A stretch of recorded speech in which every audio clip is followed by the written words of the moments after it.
நிறைய சகோதர சகோதரிகள் கேட்ட கேள்வி. ஆனால் பாபா வழிபாட்டில் விரதங்கள் இருக்கிறதா? அப்படி விரதங்கள் இருந்தால் எப்படி விரதம் இருக்கணும்?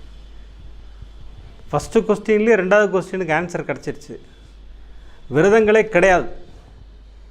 அப்புறம் தானே எப்படி விரதம் இருக்கணும்னு சொல்கிறதுக்கு. பாபாவின் வழிபாட்டில் விரதங்களே கிடையாது.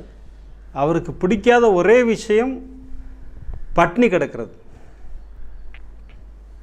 அவர் ஒரு அருமையான விஷயத்தை சொல்கிறார். வயிறு பட்னியாக இருக்கும்போது இறைவன் நினைப்பே வராதான். அப்புறம் எதுக்கு அதை நீங்கள் பட்னி கிடக்கிறீங்க அப்படின்னு தான் பாபா கேட்குறார். சச்சரிதமில் இல்லாத பாபா இருந்த காலத்தில் நடந்த ஒரு நிகழ்வு, அருமையான நிகழ்வு. ஷாமா வீட்டில் ஒரு பர்த்டே ஃபங்க்ஷன். அதற்கு பாலா பாட்டே அவரையும் கூப்பிட்ருக்காங்க. அது ஒரு வியாழக்கிழமை. ஃபங்க்ஷன் பிரமாதமாக நடக்குது. எல்லோரும் சாப்பிட உட்கார்றாங்க. அவர் சாப்பிட மாட்டேன்னு மறுக்கிறார். ஏன் சாப்பிட மாட்டேன்றீங்க? இல்லை, நான் பாபாவுக்கு விரதம் இருக்கேன், இன்றைக்கி வியாழக்கிழமை விரதம் இருக்கேன். ஓ அப்படியா அப்படின்னு சொல்லி எல்லோரும் அவரை அனுப்பிச்சி விட்டாங்க. இவர் நேர துவாரகமாய் வந்தார். அங்கே பாபா ஜம்முனா உட்காந்துருக்கார். பாபாவுக்கு அங்கே என்ன நடந்ததுன்னு தெரியும் இருக்குது. பாலா பாட்டை சாப்பிடலைங்கிறது ஒரு நல்லா தெரியும் அவருக்கு. இருந்தாலும் பாபா அருமையாக ஒரு கொஸ்டின் கேட்குறாரு.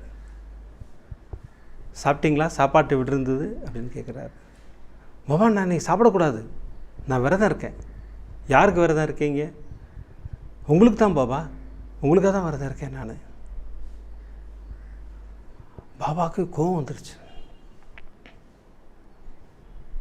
பட்டினி கிடந்து நீ என்னை வணங்கவே கூடாது. பட்டினி கிடக்கும்போது என் ஞாபகம் எங்கேருந்து வரும் உனக்கு? சாப்பாடு ஞாபகம் தான் வந்துக்கிட்டு இருக்கோம். தயவுசெய்து பட்டினி கிடந்து என்னை வணங்காதீர்கள் யாரும். இப்போ நீ உடனே போகிற ஃபங்க்ஷனுக்கு அங்கே போய் சாப்பிட்டு வர நீ அனுப்பிச்சி விட்டார். நமக்குள்ளே பாபா இருக்கும்போது நம்ம பட்டினி கிடந்தோம்னா யார் இப்போ பட்னியாக இருக்கிறது? நமக்குள்ளே இருக்கிற பரமாத்மா பட்னியாக இருக்கார். அப்படி அலோவ் பண்ணலாமா நம்ம? தயவு செய்து சகோதரிகள் சகோதரர்கள் இந்த விரதம்ங்கிற கான்செப்டே தூக்கி போட்டுருங்க. இடையில யாரோ கொண்டு வந்து இதெல்லாம் சேர்த்து விட்டுருக்காங்க. 9 வார விரத வழிபாடு அப்படின்லாம். 9 வாரங்கள் வழிபடுங்க பாபாவை. பாபாவுக்கு பிடிச்ச நம்பர் அது. அதெல்லாம் வேண்டான்னு சொல்லவே இல்லை நான். அப்படியே விரதம் இருக்கணும்னு நீங்கள் ஒத்த கால் நின்னீங்கன்னா உங்களுக்கு பிடித்த ஒரு பொருளை அந்த 9 வாரங்கள் அவாய்ட் பண்ணிவிடுங்க. அந்த மாதிரி ஒரு விரதம் மேற்கொள்ளுங்கள். ஆனால் எக்காரணத்தை கொண்டும் வைத்த பட்டினி போட்டு பாபா வழிபாடு செய்யாதீங்க. அது பாபாவுக்கு பிடிக்காது.